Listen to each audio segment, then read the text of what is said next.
Bismillahirrahmanirrahim. Assalamualaikum warahmatullahi wabarakatuh.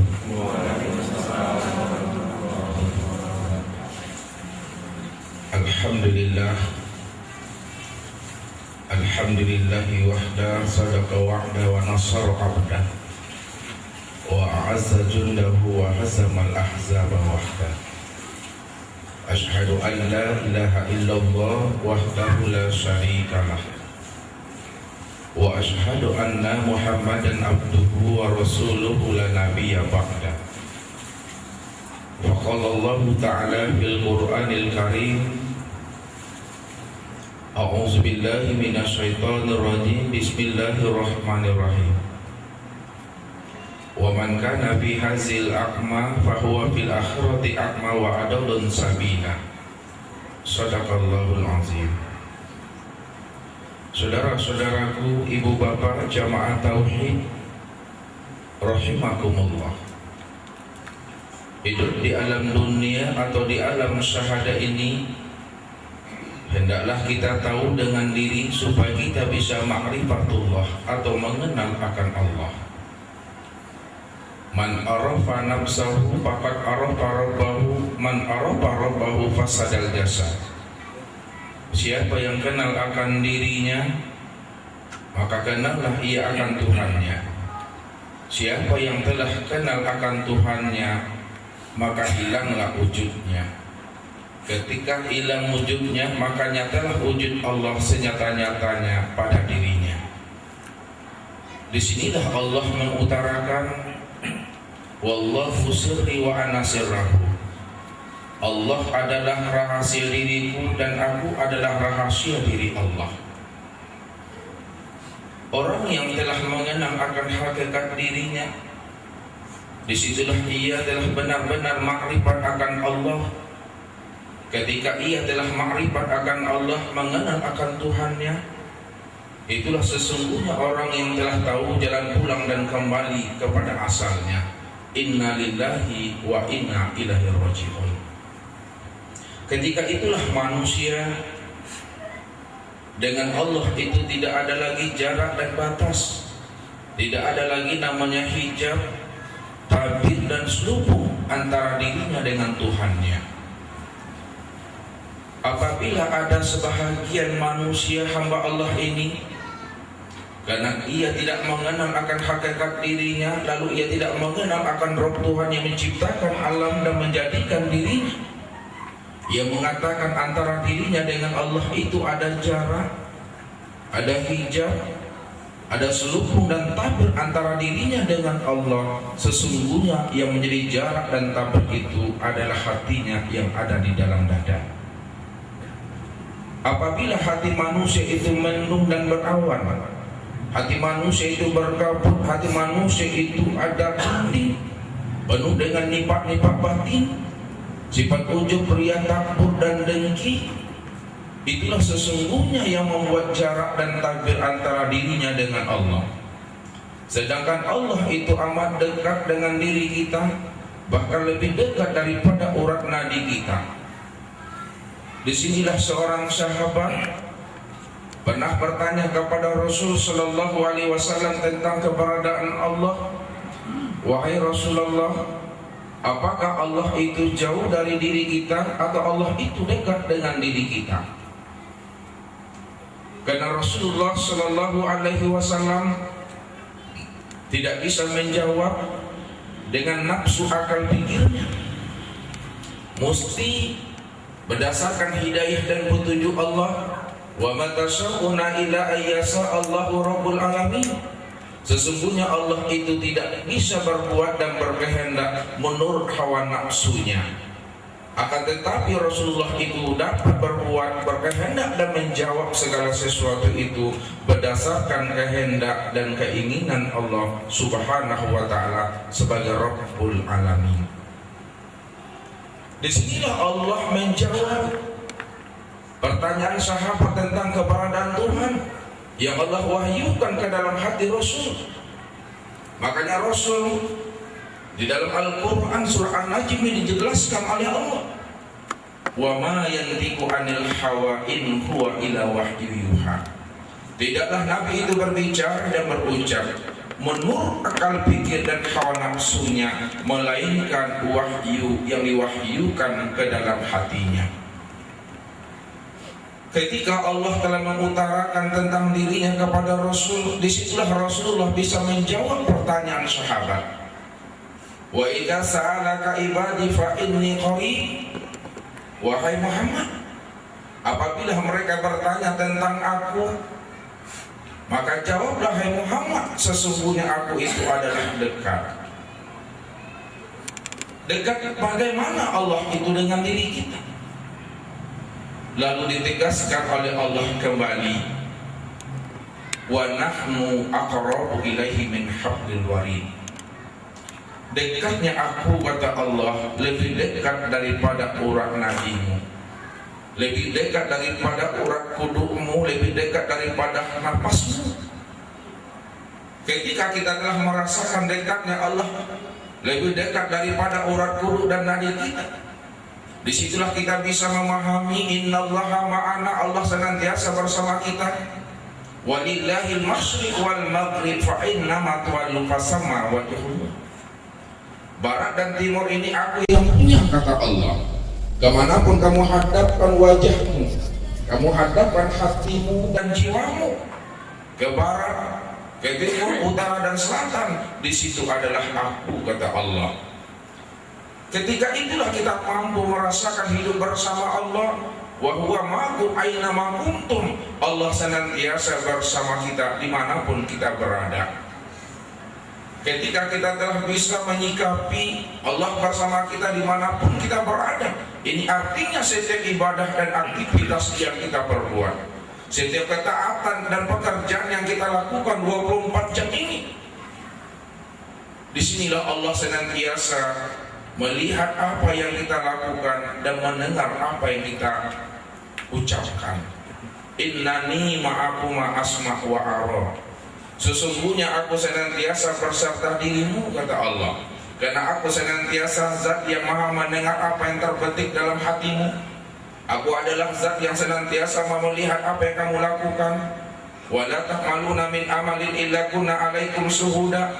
Tidaklah kamu melakukan sesuatu pekerjaan dan perbuatan, melainkan akulah yang menjadi saksi di saat perbuatan itu kamu berbuat. Allazi yaraka hina taqumu wa taqallubaka fi sajidin. Aku senantiasa menatap dan menilikmu di saat kamu berdiri di waktu sholat. Aku senantiasa menatap dan menilik dirimu di saat kamu dalam keadaan ruku, dalam keadaan iktidal, dalam keadaan sujud dan duduk. Aku senantiasa memperhatikan 24 jam. Wallahu ya'lamu ma fi qulubikum. Allah senantiasa memperhatikan gerak-gerik, detak jantung dan napas kita. Tapi ingat, kata Allah, ala innahu bikulli syai'in muhit. Keberadaan aku itu adalah meliputi sekalian alam. Aku meliputi matahari, bintang, bulan dan bumi. Aku meliputi namanya manusia, malaikat, jin dan iblis. Aku meliputi api, air, angin dan tanah. Aku meliputi kulitmu, dagingmu, darahmu, hatimu, jantung, limpa, raku dan buah punggungmu. Tapi ingat, kata Allah, walaupun aku meliputi sekalian alam, aku bersifat laisa kamitslihi syai'un mukhalafatul lil hawadis lam yakul lahu kufuwan ahad. Dari orang yang telah terbuka hijab, telah terbuka kasat di dalam hatinya untuk memandang akan keesaan Allah, meliputi sekalian alam ini. Di sini ia telah benar-benar telah mampu menjadi tamu Allah dan kekasih Allah. Itulah orang yang hidup sempurna, mati pun sempurna, fid dunya hasanah wa fil akhirati hasanah. Ketika itulah manusia dalam hidupnya dibimbing dan dituntun oleh Allah, sehingga mereka tahu jalan pulang dan kembali kepadanya.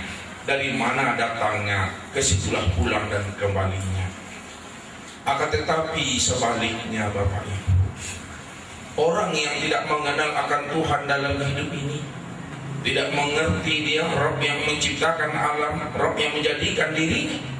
Itulah sesungguhnya yang dikatakan oleh Allah sebagai orang yang buta.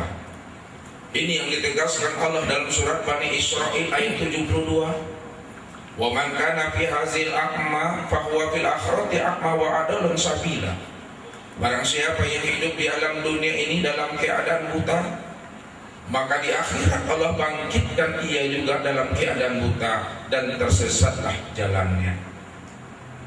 Buta yang bagaimana yang dimaksudkan Allah dalam surat Bani Israil ini? Apakah buta mata di kepala atau buta mata hati yang ada di dalam dada? Hal inilah yang ditegaskan oleh Allah dalam surah Al-Hajj ayat 46. Fa innaha la ta'mal absar walakin ta'mal qulub allati fi sudur. Sesungguhnya yang aku katakan buta itu, kata Allah, bukanlah buta mata di kepala, tapi buta mata hati yang ada di dalam dada. Kalau mata hati kita adalah buta mengenal akan Allah, siapa Rabb, siapa Tuhan yang menciptakan alam dan menjadikan diri kita, tidak tahu kita jalan pulang dan kembali kepada Allah, tidak sadar kita bahwa hidup akan pulang dan kembali kepada Allah. Inilah orang yang dikatakan oleh Allah sebagai orang yang buta. Orang yang buta itulah yang dikatakan orang yang tersesat, dan orang yang tersesat itulah tempatnya di neraka. Apa kata Allah?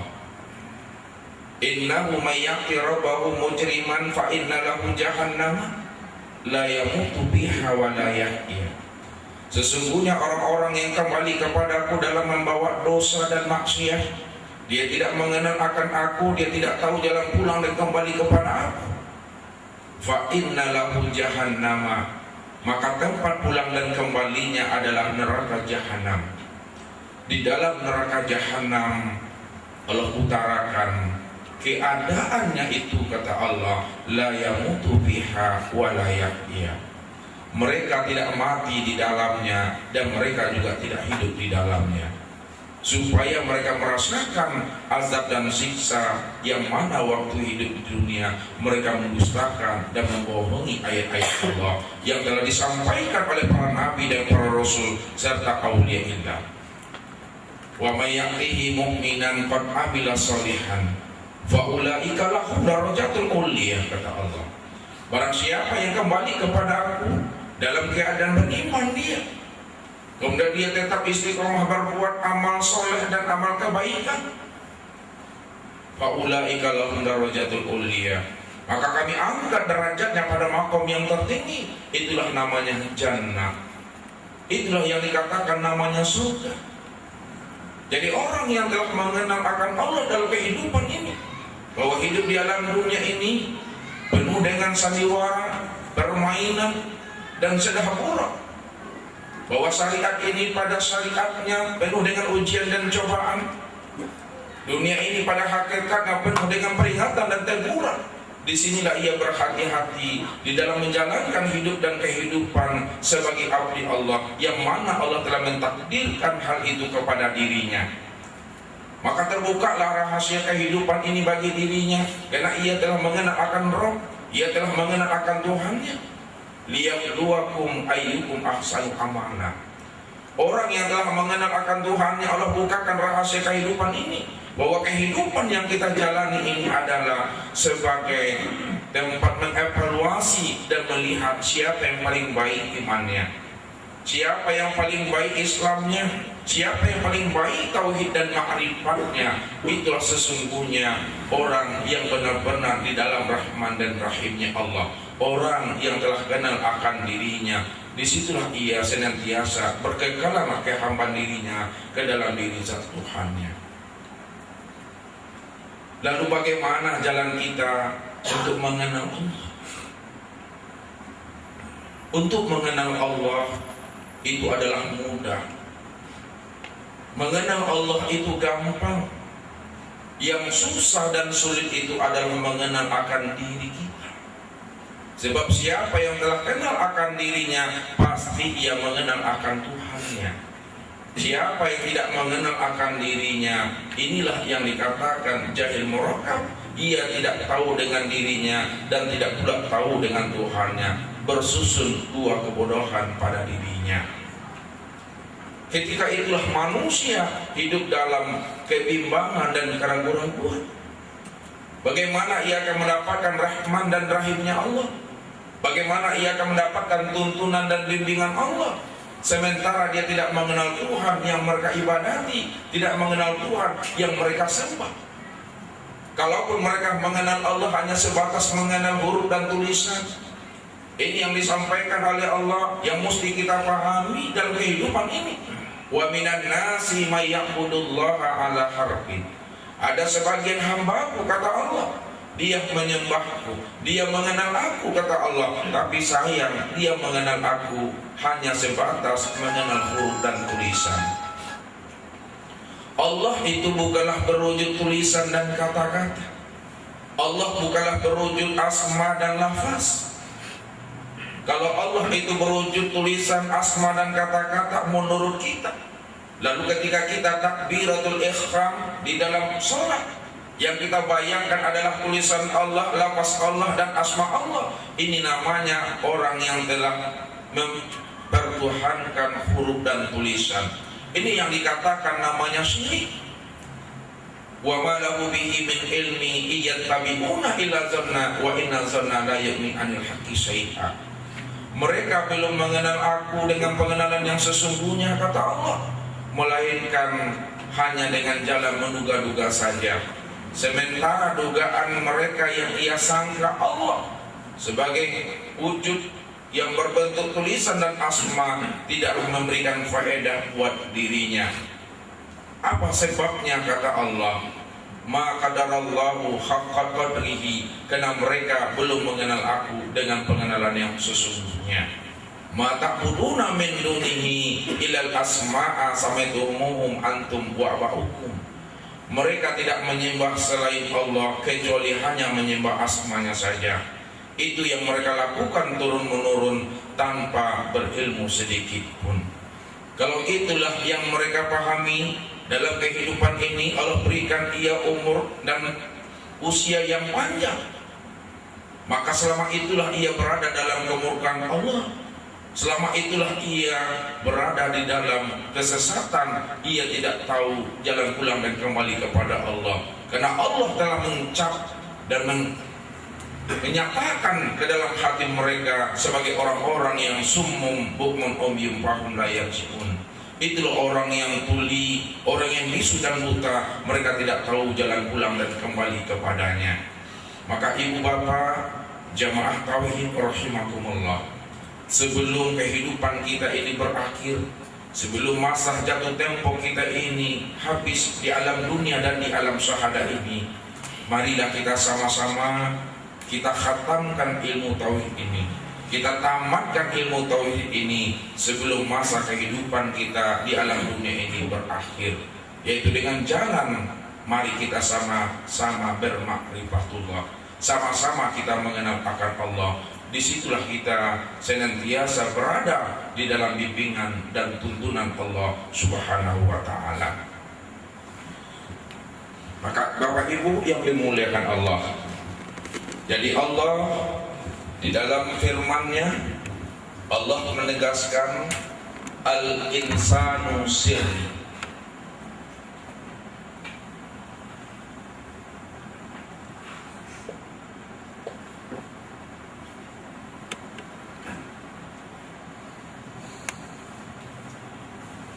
Wa sirri sifati, wa sifati la ghairi.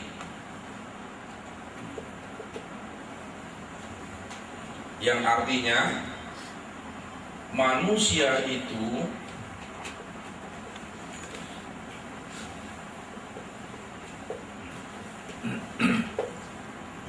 adalah rahasiaku, kata Allah.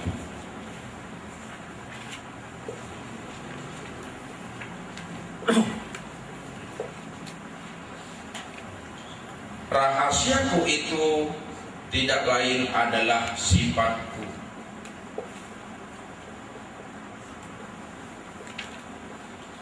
sifatku itu tidak lain adalah aku, kata Allah. Jadi orang yang telah mengenal akan rahasia dirinya, tahulah dia bahwa rahasia dirinya itu tidak lain adalah sifat Allah itu sendiri. Sifat Allah itu sendiri tidak lain adalah diri Allah itu sendiri. Disinilah Allah mengutarakan dengan tegas, wallahu sirri wa ana sirrahu. Allah adalah rahasia diriku dan aku adalah rahasia Allah.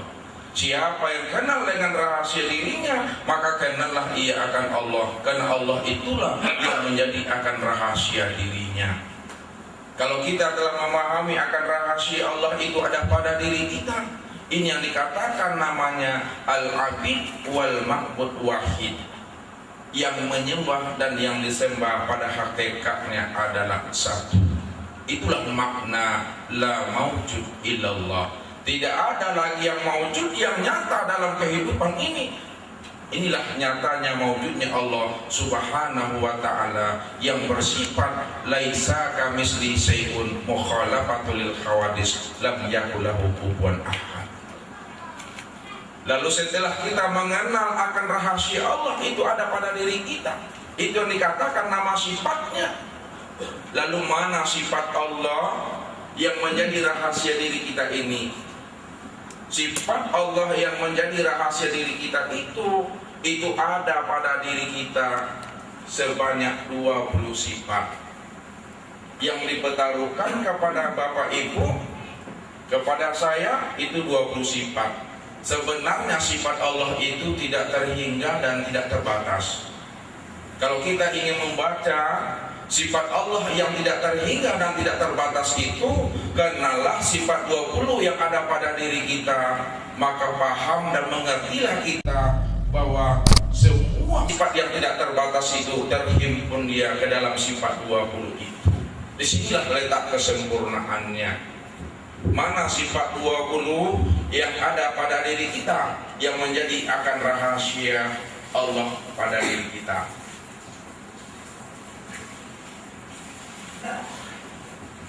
Kita bagi sifat 20 itu pada diri kita menjadi 2 bagian. Yang pertama namanya sifat ma'ani.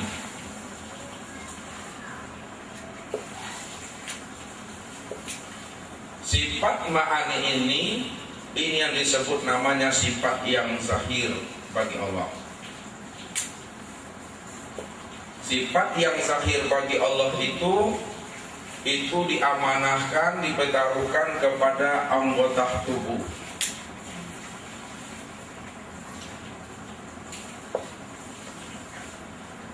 Sifat ma'ani yang zahir yang dipertaruhkan kepada tubuh itu ada 7 sifat.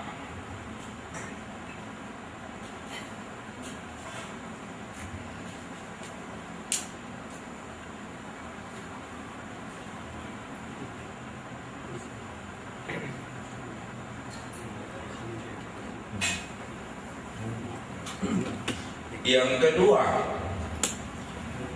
adalah sifat maknawiyah.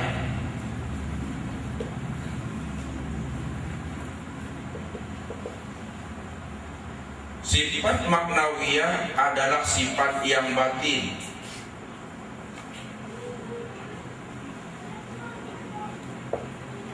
Sifat yang batin itu dipertaruhkan atau diamanahkan Allah kepada ruh.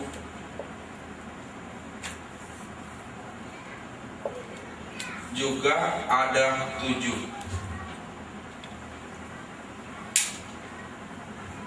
Mana sifat yang zahir, sifat yang dipertaruhkan kepada tubuh kita, dan mana pula sifat yang batin yang dipertaruhkan kepada ruh kita. Inilah yang kita lihat.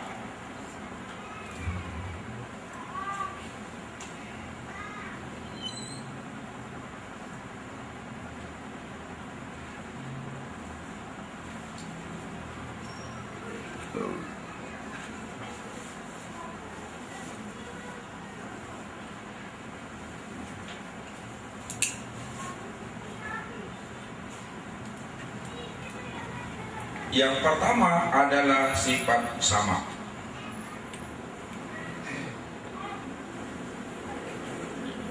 Sama itu artinya mendengar.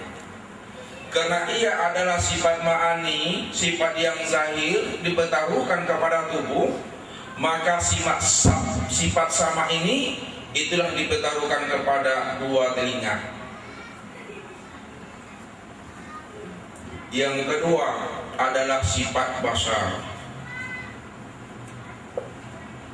Basar itu artinya melihat. Karena ia adalah sifat yang zahir yang dibertaruhkan kepada tubuh, maka kelihatanlah sifat basar itu kepada kedua mata.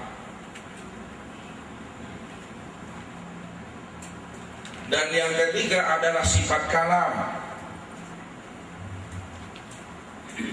Kalau itu artinya berkata.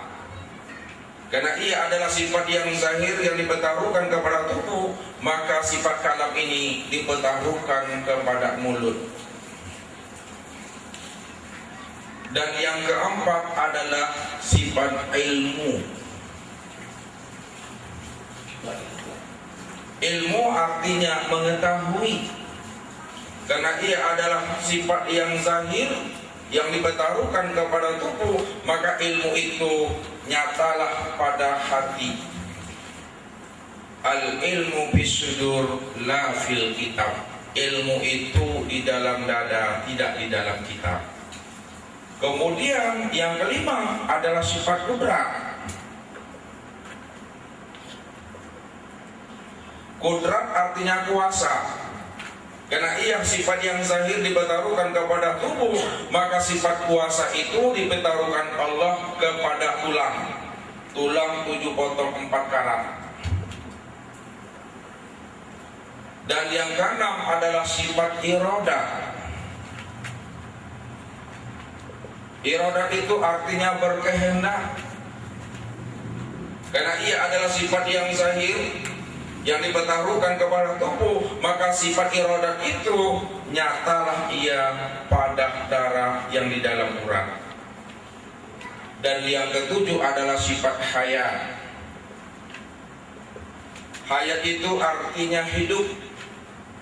Karena ia adalah sifat yang zahir dibertaruhkan ia kepada tubuh, maka sifat hayat itu meliputi sekalian tubuh. Itu letaknya pada kulit. Inilah yang dikatakan namanya sifat ma'ani. Sifat yang zahir bagi Allah dibertaruhkan kepada diri yang bernama insan. Bisa dipegang, bisa dilihat. Itu yang disebut namanya sifat ma'ani.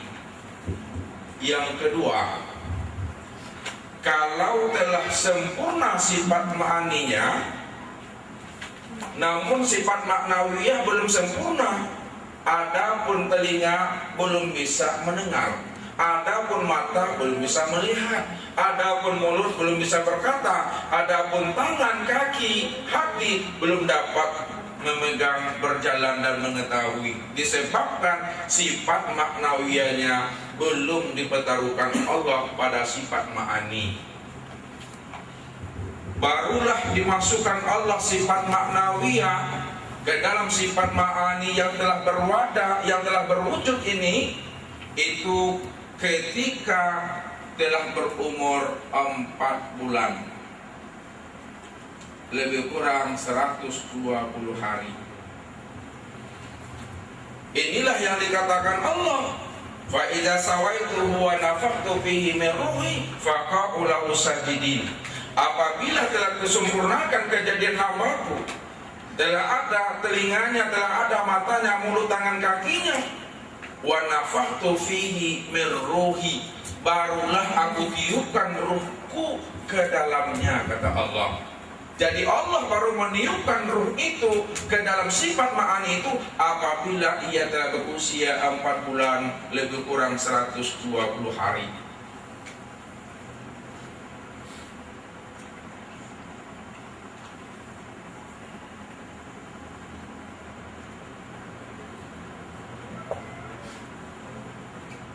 Karena sifat maknawiyah itu, sifat yang batin dipertaruhkan ruh, maka ruh inilah yang membawa sifat yang batin itu sendiri sama menjadi samiun,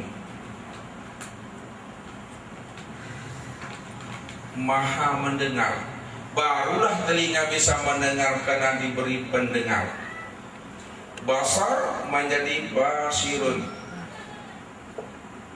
maha melihat. Barulah bisa mata melihat karena diberi penglihat. Kalam menjadi mutakalimun.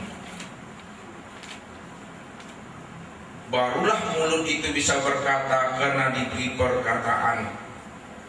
Ilmu menjadi alimun, maha mengetahui. Barulah kita tahu karena diberitahukan. Kudrat menjadi qadirun, maha kuasa. Barulah kita kuasa karena dikuasakan. Iradat menjadi muridun, maha berkehendak. Barulah kita bisa berkehendak karena dikehendakkan. Hayat menjadi hayyun. Barulah kita bisa hidup karena dihidupkan. Makanya setelah sempurna sifat ma'ani dan maknawiyah ini, barulah nyata, senyata-nyatanya tajalli akan diri Allah itu sendiri yang dipertaruhkan kepada manusia ini yang disebut namanya insan. Itulah yang menjadi rahasia diri kita itu. Wallahu khalaqakum wa ma ta'malun, kata Allah. Apapun yang kamu lakukan, apapun yang kamu perbuat, akulah yang berbuat pada dirimu itu. Karena aku yang menciptakan dirimu, aku pula lah yang memperbuat apa yang kamu lakukan itu, kata Allah. Ini sifat ma'ani dan maknawiyah. Sudah 14 sifatnya Bapak Ibu. Tinggal lagi 6. Antara sifat ma'ani dengan sifat maknawiyah ini ia saling menyempurnakan, saling isi mengisi. Artinya saling menyempurnakan dan isi mengisi. Kalau ada ma'ani, tidak ada maknawiyah, belumlah dikatakan ia sempurna. Kalau ada maknawiyah, belum ada ma'ani, juga belum dikatakan ia sempurna sebagai wujudnya Allah Ta'ala pada alam ini. Baru ia dikatakan sempurna apabila telah ada ma'ani dan maknawiyahnya. Lalu untuk menggabungkan, untuk menyatukan sifat ma'ani dengan maknawiyah, menyatukan sifat yang zahir dengan yang batin, inilah yang dikatakan namanya dengan sifat wahdaniyah.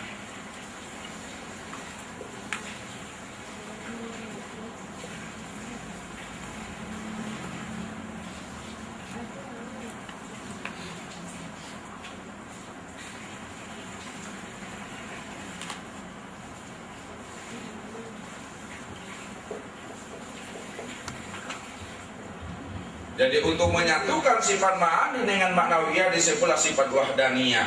Wahdaniyah ini adalah sifat keesaan bagi Allah. Esa zatnya, esa sifatnya, esa asmanya, dan esa af'alnya. Sudah 15 sifat. Tinggal lagi 5. 15 sifat ini Bapak Ibu, ini yang dikatakan namanya dengan sifat rahmatan lil alamin.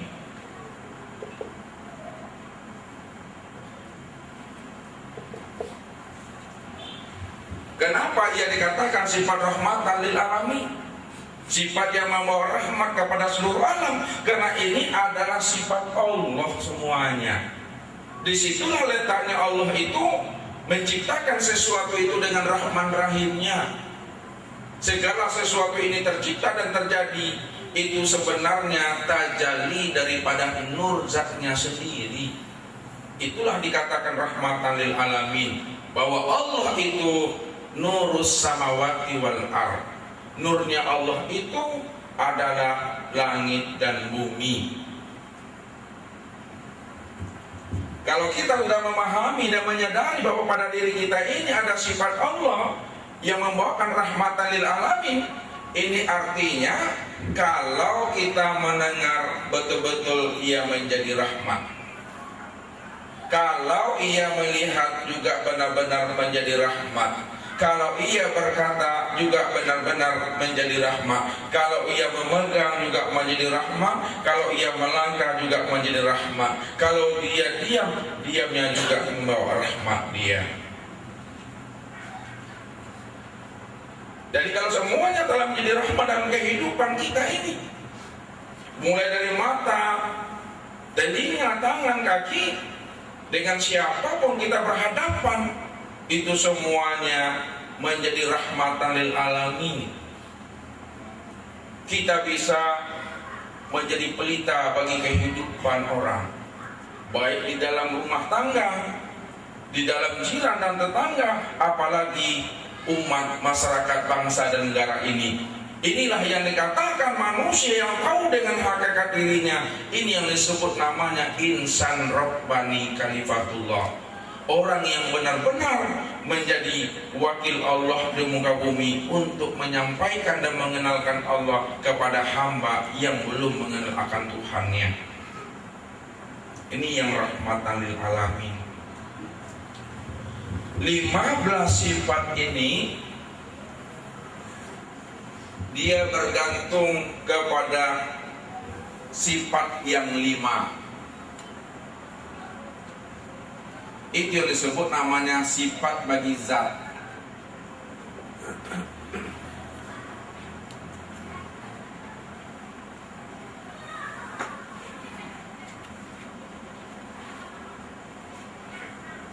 Yang pertama adalah wujud.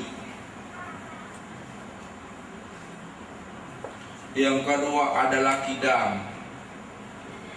Yang ketiga adalah baqa. Yang keempat mukhalafatul lil hawadis. Dan yang kelima qiyamuhu binafsihi.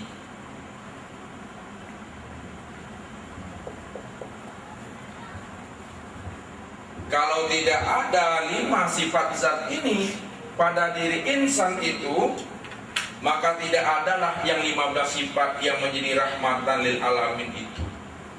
Jadi yang 15 sifat ini bergantung ia, bersandar ia kepada sifat zat. Itulah wujud. Wujud itu artinya ada. Adanya Allah itu bukan diadakan, tapi ia ada dengan sendirinya. Maka disitulah Allah itu wajib al-wujud, wajib ada bersifat 20 sifat. Yang kedua qidam. Adanya Allah itu dahulu, adanya Allah itu sedia. Artinya tidak ada yang mengawali Allah. Karena tidak ada yang mengawali Allah, maka sifat wujud itu adalah baqa dia. Adanya itu adalah kekal. Adanya itu tidak ada yang membinasakan dan tidak ada yang mematikan. Karena tidak ada yang membinasakan dan mematikan wujud Allah Ta'ala itu, maka disitulah ia bersifat mukhalafatul lil hawadis. Ia berbeda dengan sekalian alam, berbeda dengan makhluk. Laisa kamisli syai'un mukhalafatul lil hawadis. Walaupun Allah itu mendengar dan melihat, tetapi jangan kita persamakan Allah itu mendengar dan melihat sama dengan mendengar dan melihatnya kita. Kalau kita melihat dan mendengar itu terbatas, akan tetapi Allah melihat dan mendengar tidak terbatas. Ala innahu bikulli syai'in muhit. Allah melihat tidak butuh mata, dan Allah mendengar tidak butuh telinga. Itulah Allah yang bersifat mukhalafatul lil hawadis. Dan yang terakhir, wujud Allah itu itulah bersifat qiyamuhu binafsihi. Ia berdiri dengan sendirinya. Allah tidak butuh kompromi, Allah tidak butuh kawan. Ia berdiri dengan sendirinya. Kelima sifat itu letaknya adalah pada qalbi ini. Kelima sifat itu ada di dalam kolbi. Qulubul mu'min baitullah. Hati hamba yang mukmin itulah tempat wujudnya Allah Ta'ala pada dirimu. Disitulah kamu bisa memahami dan merasakan bahwa aku itu lebih dekat dengan dirimu. Kalau tidak wujud Allah Ta'ala pada diri kita, tidak bisa kita mendengar. Kalau tidak wujud Allah Ta'ala pada diri kita, tidak bisa kita melihat. Kalau tidak wujud Allah Ta'ala pada diri kita, tidak bisa kita berkata. Itu semuanya terjadi, bisa melihat, mendengar, berkata, memegang, melangkah. Itu semuanya karena wujudnya Allah Ta'ala yang bersifat laisa kamitslihi syai'un mukhalafatul lil hawadis. Jadi kalau kita telah memahami akan rahasia diri kita tadi, maka sadarlah kita Bapak Ibu, keluarlah suatu kalimat dan lisan pada mulut kita itu dengan ungkapan la haula wala quwata illa billah.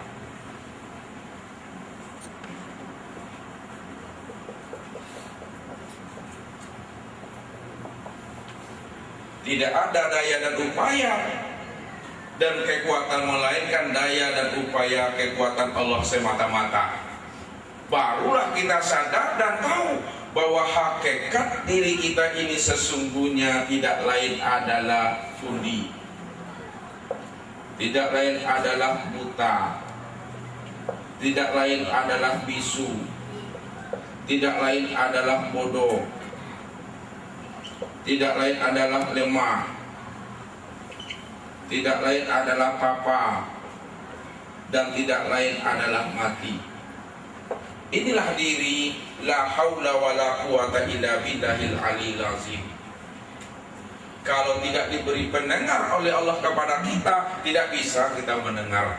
Kalau tidak diberi penglihat oleh Allah kepada kita, tidak bisa kita melihat. Kalau tidak diberi perkataan Allah kepada kita, maka tidak bisa kita berkata. Kalau tidak diberi pengetahuan oleh Allah kepada kita, tidak bisa kita mengetahui. Kalau tidak diberikan Allah kudrat kepada kita, tidak mampu kita berkuasa. Kalau tidak diberikan Allah iradat bagi diri kita, tidak mampu kita berkehendak. Kalau tidak diberikan Allah hayat bagi diri kita, tidak mampu kita bisa hidup. Semuanya itu adalah cerminan kenyataan daripada tajallinya Allah Ta'ala semata-mata. Inilah yang mesti kita sikapi dalam kehidupan ini, sehingga kita bisa merasakan kehidupan yang benar-benar nikmat di dalam berkekalan kepada Tuhan. Kalau kita la haula wala quwata illa billah, kalau kita tidak punya kudrat dan iradat melainkan kudrat iradat Allah, lalu kita melakukan suatu ibadah dan ketaatan, lalu kita beribadah, menunaikan serangkaian ibadah sholat, puasa, zakat, dan haji. Siapa sesungguhnya yang menyembah dan siapa pula sesungguhnya yang disembah?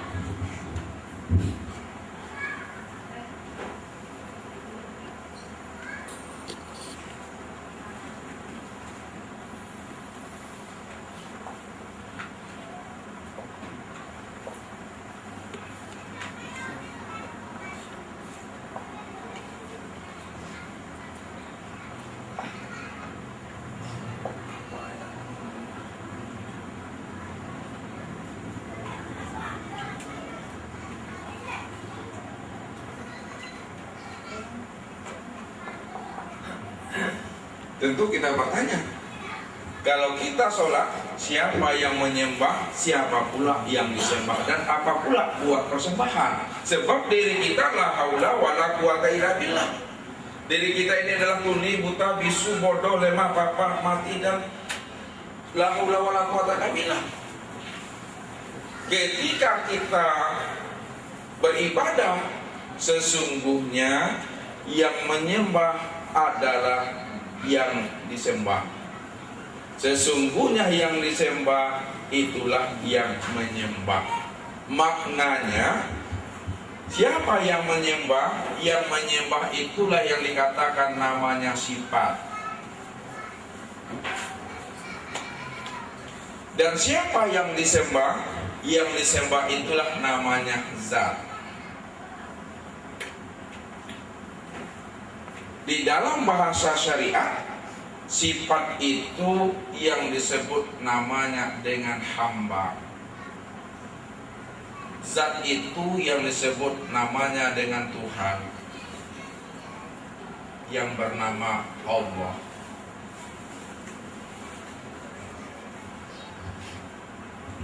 Jadi sifat yang menyembah kepada zat. Kalau kita telah memahami bahwa sifat yang menyembah kepada zat, lalu apa yang menjadi buah persembahan bagi sifat? Yang menjadi buah persembahan bagi sifat ketika ia menyembah akan zat itu tidak lain adalah iman, Islam, tauhid, dan makrifat.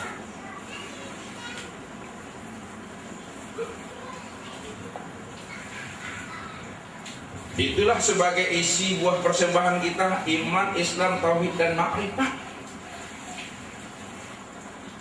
Jadi tidak ada lain lagi selain daripada Allah Ta'ala itu sendiri. Kenapa tidak ada yang lain lagi selain Allah Ta'ala itu sendiri? Karena antara zat dengan sifat, sifat dengan zat, ia bercerai tidak, bersekutu pun tidak. Sifat meliputi zat dan zat juga meliputi sifat. Kalau tidak ada zat, tidak ada sifat. Sifat itu ada karena tajalli daripada diri zat itu sendiri. Sesungguhnya yang menyembah itu tidak lain adalah Allah itu sendiri. Allah itu yang memuji dirinya sendiri. Inilah yang dikatakan namanya dari Allah, bagi Allah, dan untuk Allah. Dari Allah, bagi Allah, dan untuk Allah. Tidak ada dari kita untuk Allah, tidak ada bagi Allah untuk kita. Semuanya dari Allah, bagi Allah, dan untuk Allah. Allah itulah yang memuji dirinya sendiri dengan sifatnya yang dipertaruhkan kepada kita, yang disebut namanya insan atau manusia itu sendiri. Al-insanu sirri wa ana sirrahu. Dirimu itu adalah rahasia aku, dan dirikulah yang menjadi rahasia dirimu. Jadi tidak ada lagi batas hijab antara kita dengan Allah, karena Allah itulah yang berkaca dengan dirinya sendiri. Allah itulah yang bertajalli dengan dirinya sendiri. Dialah yang memuji, dia pula lah yang dipuji. Dia yang dipuji, dia pula yang memuji sebenarnya. Itulah makna daripada la haula wala quwata illa billahil aliyil azim. Maka wujud yang zahir ini dari sifat ma'ani dan sifat maknawiyah, ini yang dikatakan namanya dengan wujud Adam. Wujud yang ini yang disebut namanya dengan wujud Adam.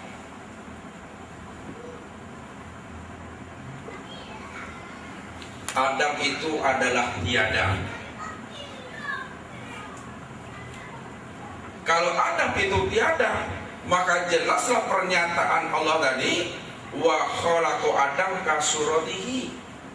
Aku ciptakan Adam itu tidak lain sesuai dengan gambaran diriku sendiri.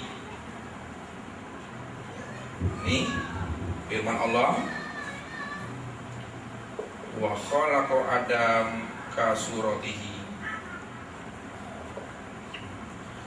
Dan diciptakan Adam itu sesuai dengan gambaran diriku sendiri, kata Allah. Maka jelaslah di sana Allah mengatakan, wallahu nafsiyun wa ana nafsahu wujudahu. Allah adalah diriku dan diriku adalah wujud daripada Allah. Anta ana anta. Dirimu adalah diriku dan diriku adalah dirimu itu. Itulah al-abid wal ma'bud wahid itu sesungguhnya. Ini yang dikatakan Adam. Jadi segala sesuatu yang kita lihat itu yang dikatakan namanya Adam tiada. Kalau iya tiada, kalau iya Adam, berarti wujud yang ada ini, inilah kenyataan daripada wujud ketiadaan itu. Itulah Allah Ta'ala tadi. Itulah gambaran daripada diri zat Tuhan yang laisa kamitslihi syai'un mukhalafatul lil hawadis. Ini wujud Adam. Kalau itu wujud Adam, lalu apa batinnya? Batin daripada Adam ini,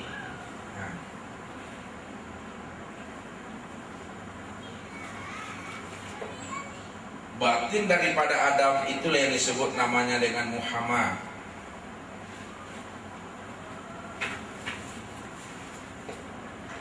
Muhammad itu artinya memuji.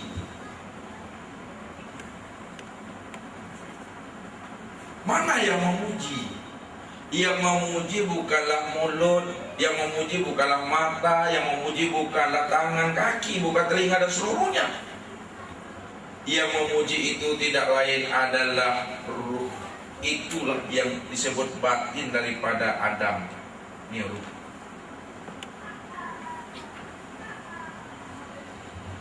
Kenapa ini yang dikatakan hakikatnya memuji? Kenapa ini tidak? Karena ini hakikatnya tuli, buta, bisu, bodoh, lemah, papa, mati. Dia bisa melihat dan mendengar karena ada ruh. Ruh inilah yang melihat, ruh itulah yang mendengar, ruh itulah yang berkata. Makanya batin daripada Adam dikatakanlah dia Muhammad. Inilah yang memuji sebenarnya. Lalu kalaulah batin Muhammad kita zahirkan dan Adam kita batinkan, maka zahir daripada Muhammad ini, ya, zahir daripada Adam ini, inilah yang disebut juga namanya Muhammad. Yang Adam ini kita batinkan, kemudian batin daripada Adam Muhammad dizahirkan, maka zahir daripada Adam itu yang disebut namanya Muhammad. Yang Adam dia tiada.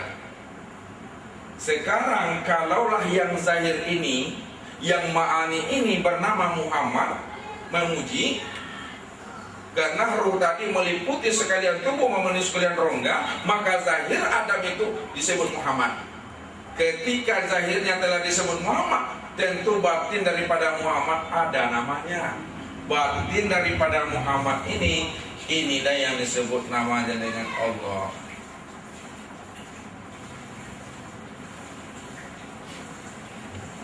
Batin daripada Muhammad itulah Allah. Sekarang Muhammad kita batinkan dan batin Muhammad kita zahirkan dia. Ketika diri Muhammad ini yang zahir kita batinkan dan batin daripada Muhammad ini kita zahirkan, maka inilah wujud daripada Allah Ta'ala itu, yang laisa kamitslihi syai'un mukhalafatul lil hawadis lam yakul lahu kufuwan ahad.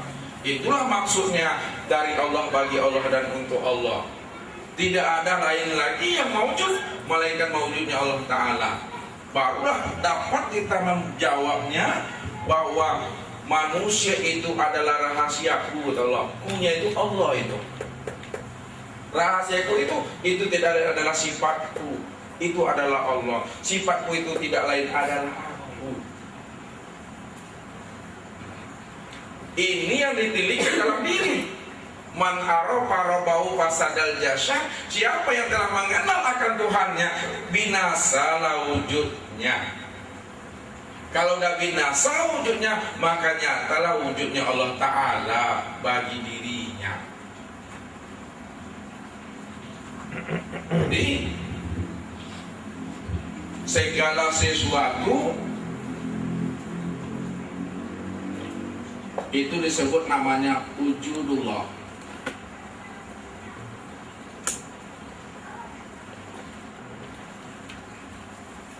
Segala sesuatu bernama wujudullah. Kenapa segala sesuatu bernama wujud Allah? Karena Allah itulah wujud secara mutlak. Sedangkan wujud selain daripada wujud Allah tidaklah mutlak, tidak bisa memberi bekas dia. Kalau tidak bisa dia memberi bekas, berarti wujud selain daripada Allah adalah bayang-bayang bagi wujud Allah itu sendiri. Kalaulah segala sesuatu wujud selain daripada Allah itu bayang-bayang bagi wujud Allah itu sendiri, maka wujud kita ini adalah sifat bagi Allah. Wujud kita adalah sifat bagi Allah.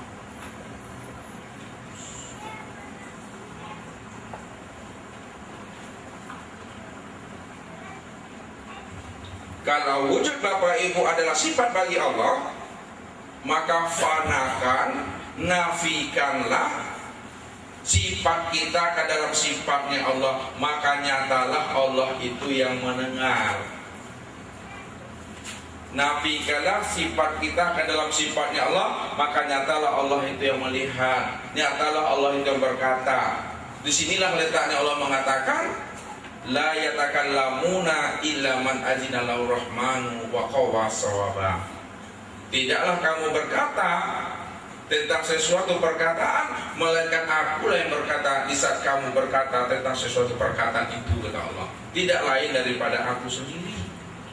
Akulah yang melihat pada penglihatanmu, aku yang mendengar pada pendengaranmu, aku yang memegang pada tanganmu, aku yang mengetahui pada hatimu, aku yang melangkah pada kakimu. Semuanya itu adalah wujudnya Allah Ta'ala semata-mata. Ketika itulah kita telah lepas namanya daripada kesyirikan. Tidak ada lagi namanya keakuan diri kita yang berbuat, melainkan keakuan Allah lah semata-mata yang berbuat pada diri kita. Kalau masih ada sebesar zarah pun keakuan kita yang merasa yang memandang, mendengar, berbicara, memegang, melangkah, bahkan kita yang merasa diri kita yang menyembah, itu yang dikatakan Nabi, wujuduka zanbun. Adanya wujudmu itu adalah dosa. Kalau adanya wujud kita dosa, ibadah yang kita lakukan itu tidaklah dipandang dan dinilai oleh Allah. Karena ibadah dan ketaatan kita itu adalah semu dan fata morgana. La sholata illa bima'rifatillah, kata Rasul. Tidak sah sholat salah seorang kamu kalau kamu tidak bermakrifat kepada Allah. Jadi tidak diterima ibadah kita, tidak diterima ketaatan kita, melainkan itu semata-mata adalah karena kesyirikan kita kepada Allah. Itulah yang menyebabkan ibadah itu tidak diterima. Maka pantas Nabi mengatakan, kamin hazihi min sholati at-ta'ab wan nasr. Berapa banyak orang yang mendirikan ibadah sholat, tapi ia tidak mendapatkan apa-apa dari ibadah sholatnya, melainkan rasa capek, letih, dan panik saja. Tidak berbuah dia, tidak menghasilkan hikmah dan rahasia buat dirinya. Bagaimana ia akan pulang dan kembali kepada Allah, sedangkan ia tidak mengenal akan hakikat dirinya. Ini yang dikatakan namanya jahil murakkab. Telah bersusun dua kebodohan dengan dirinya. Dirinya dia bawa kemana-mana, tapi dia tidak mengenal dan tidak mengerti tentang dirinya itu. Ini yang dikatakan bodoh.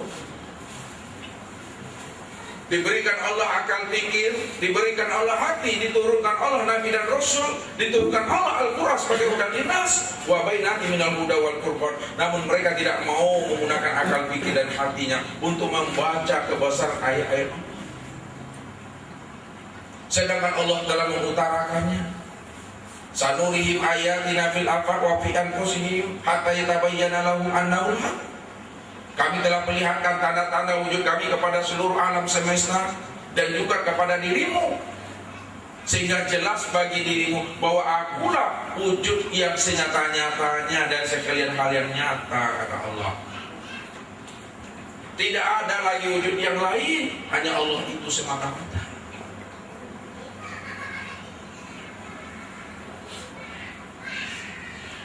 Kalau ini yang telah kita pahami, di dalam memahami akan rahasia diri, inilah diri yang selamat namanya Bapak Ibu. Hidup jaya mati sempurna sebutannya. Hidup jaya, dia telah bermakrifatullah. Sempurna matinya, ia tahu jalan pulang dan kembali kepada Tuhannya. Dari mana datangnya, kemana pulang dan kembalinya, tahu dia. Kalau dah tahu dia pulang kembali perjalanan kehidupan yang nanti, maka kehidupan yang ia jalani penuh dengan kesabaran dan keikhlasan, penuh dengan kepasrahan dan ketawakalan tadi. Dia hidup menjalani kehidupan ini seperti air mengalir. Hidup tidak sungsang lagi. Bagaimana hidup menurut kehendak dan maunya Allah. Lebih banyak sami'na wa ata'nanya. Lebih banyak tingkah laku perbuatannya tunduk dan patuh di hadapan Allah ketimbang ucapan dan omongannya. Jadi orang yang bermakrifat, orang yang telah mengenal akan dirinya, makin makrifat dia, makin nampak kelihatan tunduk dan patuh hati dan jiwanya. Kurang makrifat pengenalan dirinya kepada Allah, kurang pula kelihatan tunduk dan patuh hati dan jiwanya. Tidak bermakrifat seseorang, tidak mengenal seseorang akan Tuhannya, maka tidak kelihatan hati dan jiwanya tunduk dan patuh kepada Rabb-Nya tadi. Inilah orang yang rugi, orang yang tuli, bisu dan buta, orang yang tidak tahu jalan pulang dan kembali kepada Allah.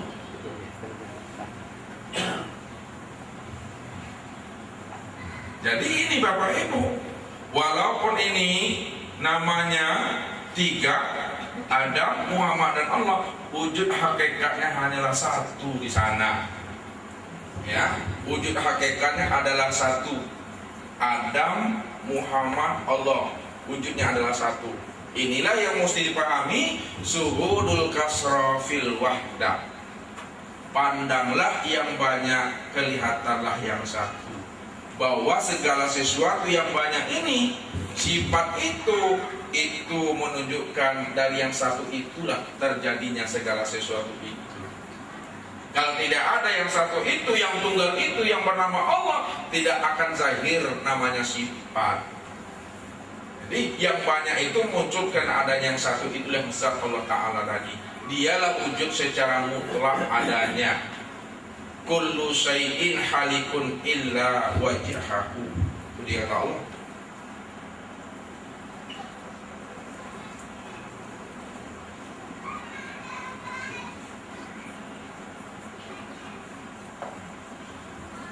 Tiap-tiap segala sesuatu itu pada hakikatnya tidak ada. Hakikatnya binasa, hakikatnya mati, hakikatnya bayang-bayang, tidak memberi bekas. Illa wajahu, yang nyata yang memberi bekas adalah zat Allah Ta'ala. Tidak ada yang memberi bekas selain pada Allah.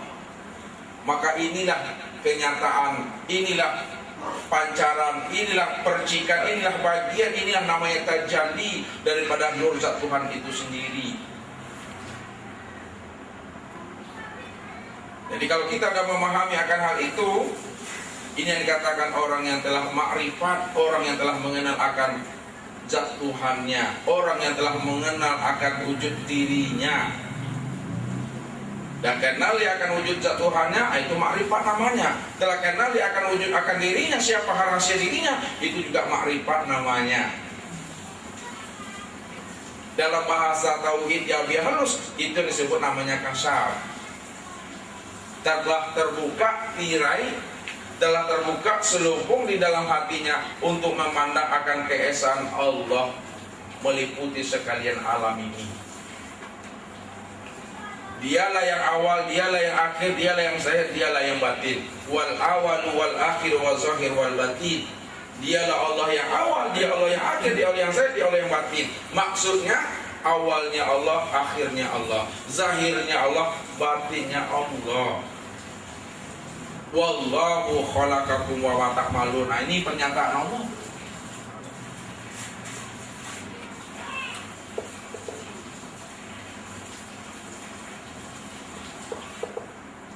Dan Allah lah yang menciptakan kamu dan apa-apa yang kamu perbuat.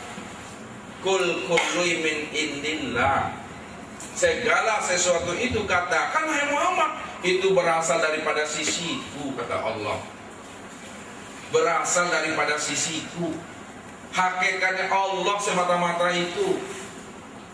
Ini yang dikatakan Nabi, la tataharrakun sarra ila bismillah. Tidak bergerak benda sebesar zarah pun, melainkan semata-mata atas kudrat dan iradat Allah. Oh, kalau yang baik iyalah Pak Ustaz, kalau yang buruk jelek bagaimana memahaminya? Sedangkan Allah mengatakan, wa ma asabaka min hasanatin fa minallah. Yang baik itu datang daripada aku, kata Allah. Wa ma asabaka min sayyi'atin fa min nafsika. Yang buruk itu datang daripada dirimu. Disinilah gunanya syariat, untuk menyempurnakan akal pikir dan hati, supaya kita bisa memahami dan tidak mengkambing hitamkan Tuhan dalam kehidupan kita. Sejauh mana pandangan makrifat kita untuk menilik diri ke dalam. Apakah Bapak menggunakan kacamata hitam? Kalau kita menggunakan kacamata hitam, maka yang kita pandang pun kelihatannya hitam gelap dia. Apakah kita menggunakan kacamata biru, hijau, kuning? Itu tergantung paham makrifat kita. Hakikatnya Allah Ta'ala juga yang berbuat di sana.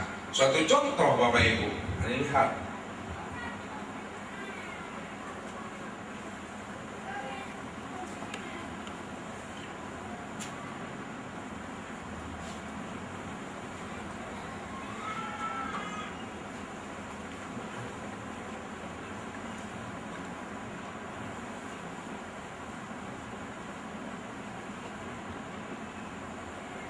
Kita lihat,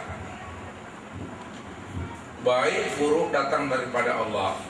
Sekarang kalau yang baik tidak ada masalah, yang buruk yang sering ada masalah ya. Kita menggunakan 4 kacamata ini: kacamata syariat, kacamata tarikat, kacamata hakikat, dan kacamata marifat untuk menjawab persoalan itu. Yang pertama, kalau kita lihat makrifat yang sebenarnya, Allah yang menciptakan kamu dan apa yang kamu lakukan. Kul kullu min inillah, segala sesuatu itu datang daripada aku, kata Tuhan. Maka kalau kita gunakan kacamata makrifat, yang mengambil itu, yang mencuri itu, itulah Allah itu sendiri. Bisakah dia mengambil kalau tidak ada kudrat? Bisakah dia mengambil kalau tidak ada iradah? Bisakah dia mengambil kalau tidak ada basar sama ilmu dan ayat? Itu semuanya adalah sifat Allah sendiri. Sifatku itu tidak lain adalah aku sendiri, kata Allah. Jadi kalau Bapak menggunakan bahasa makrifat, yang mengambil itu adalah ini. Ini yang pernah terjadi kepada saya dan kepada seluruh jemaah. Ketika ATM kita dibobol, apa kata Allah? Tidak ada yang mengambil, aku yang mengambil, kata Allah. Lalu apa lagi yang bisa kita mesti marahi? Aku yang mengambil. Kenapa Allah menyatakan seperti itu? Karena duduk kita itu telah duduk kepada makrifat. Makanya Allah utarakan seperti itu, supaya hati tidak berpaling. Ini yang mengambil.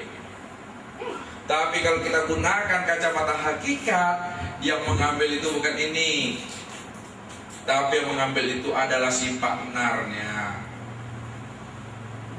ya. Sifat benar yang mengambil. Apa kata Allah? Fa'alhamaha fujuraha wa taqwaha. Qad aflaha man zakaha wa qad khaba man dasaha. Aku ilhamkan ke dalam dirimu itu sifat fujur, itulah sifat benar. Itulah sifat jahat, sifat iblis. Wa taqwa, aku taruhkan juga ke dalam dirimu itu sifat nur, sifat malaikat, sifat baik. Qad aflaha man zakaha. Beruntunglah orang yang mensucikan dirinya sehingga sifat nar ini tidak menguasai akan dirinya. Wa qad khaba man dasaha. Rugilah orang yang tidak mau membersihkan dirinya sehingga sifat nar ini tetap menguasai akan dirinya. Jadi kalau dipandang dari sisi hakikat, yang mengambil itulah narnya. Sekarang kita kaji ke bawah lagi.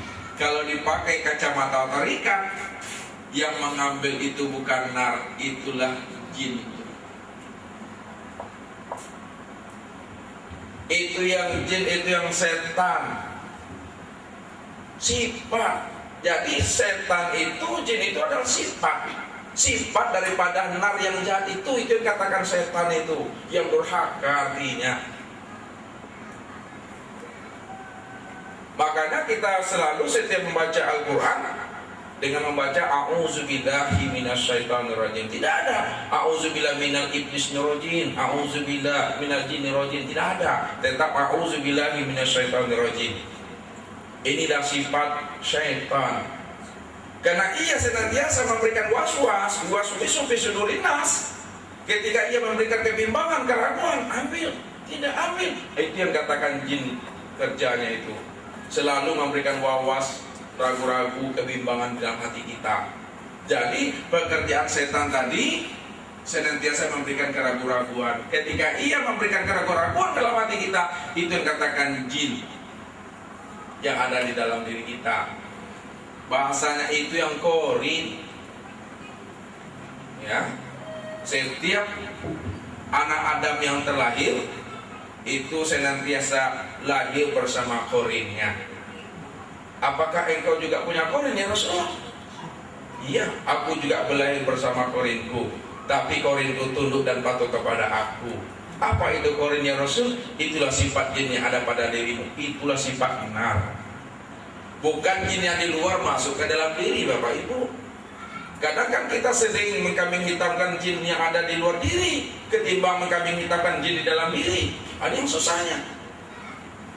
Itu yang seperti contoh waktu ada rumah sebelah sini dibuat oleh tukang, ayah dengan anaknya bekerja pada siang hari. Apa kata anak kepada ayahnya? Ya, istirahatlah dulu ya, orang mau azan dulu. Ayah tidak mendengarkan apa kata anaknya. Tetap juga lah dia tukang menokok-nokok juga kerjanya menjelang zuhur itu. Naik di atas mak, pakai steleng itu. Akhirnya Allah berkehendak di situ. Terpijaklah steleng yang lapuk, patah. Basawa ata jungkang ke belakang mak. Terjelapak. Digosok pinggangnya diurut. Lalu apa kata orang-orang sebelah? Tentu iya, bertukang juga ada tengah hari katanya. Udah jelas orang mau masuk sholat zuhur, jin banyak di sana, setan banyak di situ berkeliaran. Tentu iya jatuh. Apa kata jin tadi? Saya nggak pernah menjatuhkan bapak itu, saya pula yang kambing hitamkan katanya. Hanya susah karena udah dapat nama duluan. Kesalahan itu sering kita yang membuat. Bentang-bentang sekali jin itu berbuat kesalahan, asalah itu sama lamoyong. Itu yang payah itu. Jadi jangan kita mengkambing hitamkan setan dan jin apabila kita berbuat salah. Tapi kambing hitamkanlah jin yang ada di dalam diri kita. Itulah sifat nar itu. Apalagi mengkambing hitamkan Tuhan, mengambil keuntungan di balik sifat Allah, nggak boleh. Itu yang dikatakan oleh Rasul, akan datang suatu zaman dan masa di mana umatku banyak berbuat dosa dan maksiat, tapi ia kami hitamkan Allah yang berbuat pada dirinya. Dipandang dari sisi kacamata syariat, barulah kelihatan wujud tubuhnya. Nampaklah kelihatan wujud tubuh jin tadi itu pada si A. Baru dia si A. Jadi begitulah pandangan kita sebenarnya. Dipandang secara syariat, si A yang kelihatan. Pandang di baliknya, jin yang ada di dalam dirinya. Pandang di balik dirinya, itu sifat mana? Pandang di balik dirinya, Allah itu juga yang semata-mata. Jadi kalau kita ada memahami ini, tanazul wa tarki, turun dan naik mengkaji ini, insya Allah banyak sabar kita, banyak ikhlas kita, banyak tawakal dan pasrah kita dalam hidup ini. Karena kita bisa membaca yang tersirat di balik yang tersurat.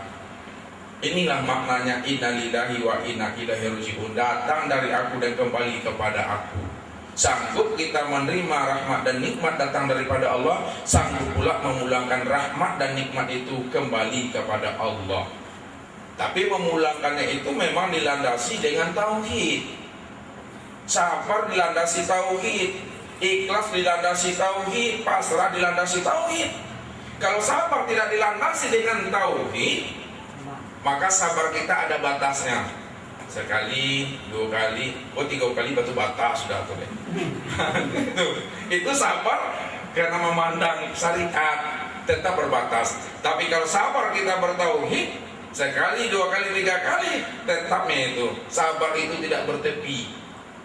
Kenapa sabar tidak bertepi? Nggak ada batas. Karena sabar itu adalah anugerah Allah. Kalaulah sabar itu anugerah Allah, maka sabar itu tidak ada batasnya. Sedangkan anugerah Allah juga luas yang tidak bertepi.